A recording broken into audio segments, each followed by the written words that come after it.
you want to learn to play the new game that's sweeping the nation? Do you want to be the talk of the town and have the hottest parties on the block?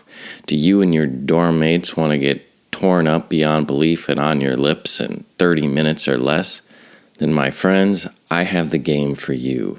Let's talk about how to play the Everything is Racist challenge. Now, this idea, or this game, was created or at least popularized by comedian Owen Benjamin, and leave it to a professional comedian to come up with something this brilliant. But as I understand it, the general idea is this. You go to Google, you pick something, whatever pops into your head, running, jumping, driving a car, and then you put the phrase "is racist" after it into Google. And what you try to do is you try to find something that isn't racist. And it's almost impossible to do to get a return that doesn't at least include something that's racist. And I thought, that's a really good idea. Why not spice this up a little bit to be able to export it out there to normies in the world at large and turn it into a drinking game? So here we could say I thought I'd take something innocuous, fishing.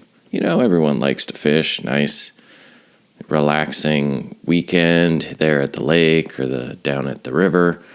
But here we are at Google, very first search result, reading the water for racism and fishing. And I was like, dang. Okay, so this is a tough challenge. So I decided to pick 3 things. So first I thought, well, cheese, right? Like everybody loves cheese. It's delicious. And then I thought I'd pick something a little more absurd, like pants. Pants are racist, right? Like, how can that be possible? And then for my last choice, I was like, I'm going to go meta, which is a word middle-aged former geeks used to sound cool when they were crafting online strategies with their friends to win at computer games. And so for my last one, I went meta here, and I went with race is racist. And let's see if I can get at least one, where somebody hasn't written an article or made some connection there. And for cheese is racist, I get the very first one. Extinction Rebellion campaigner claims cheese is racist. Coon cheese rebans in Australia after anti-racism campaign.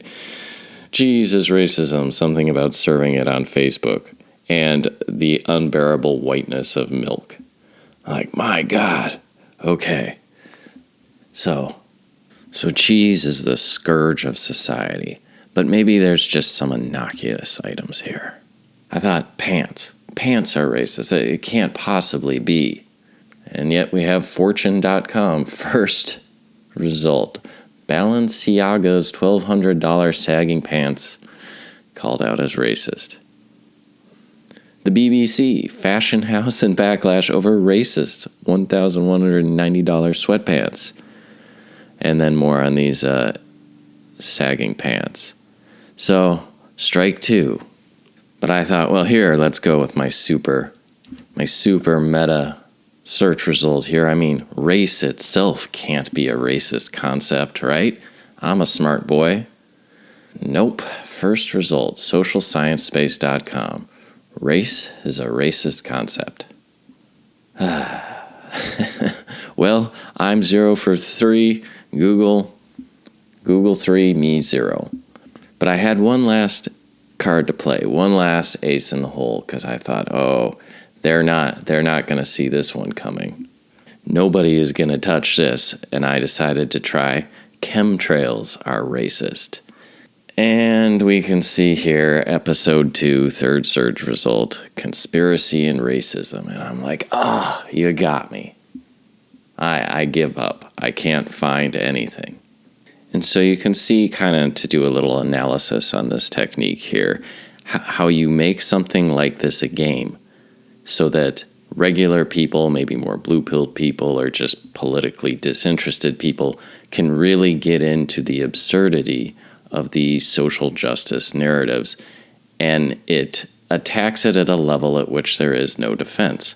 Mockery, laughter.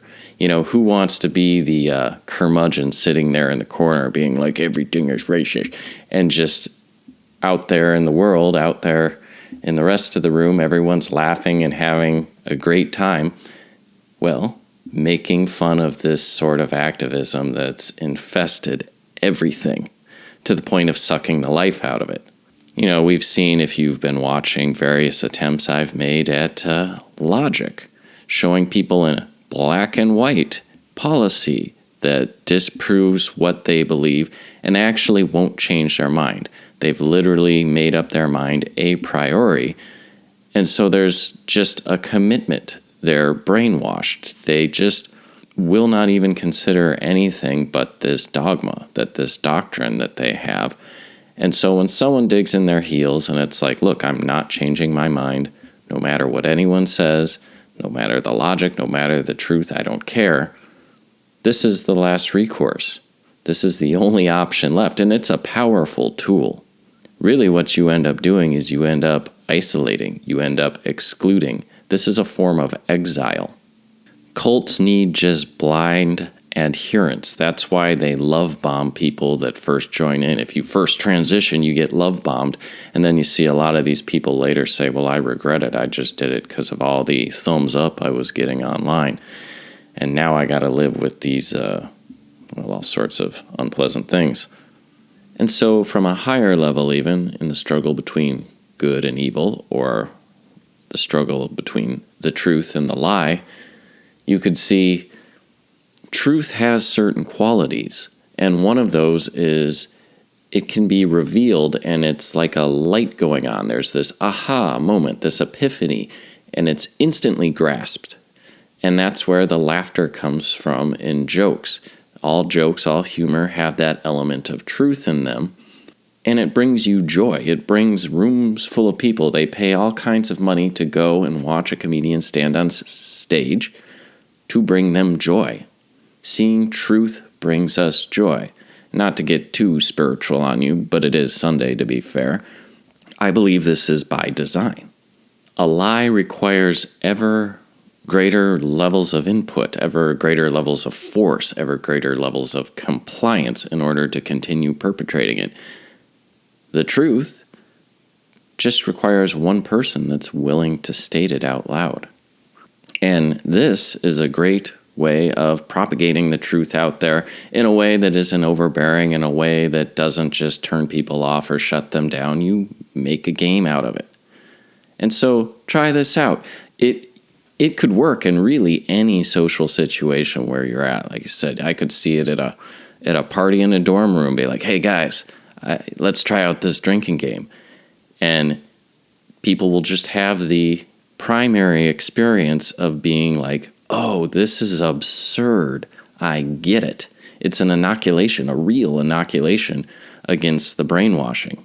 And after somebody sees the truth, after somebody goes, oh, I get it, this is just ridiculous stuff, they can never fall for that particular lie ever again.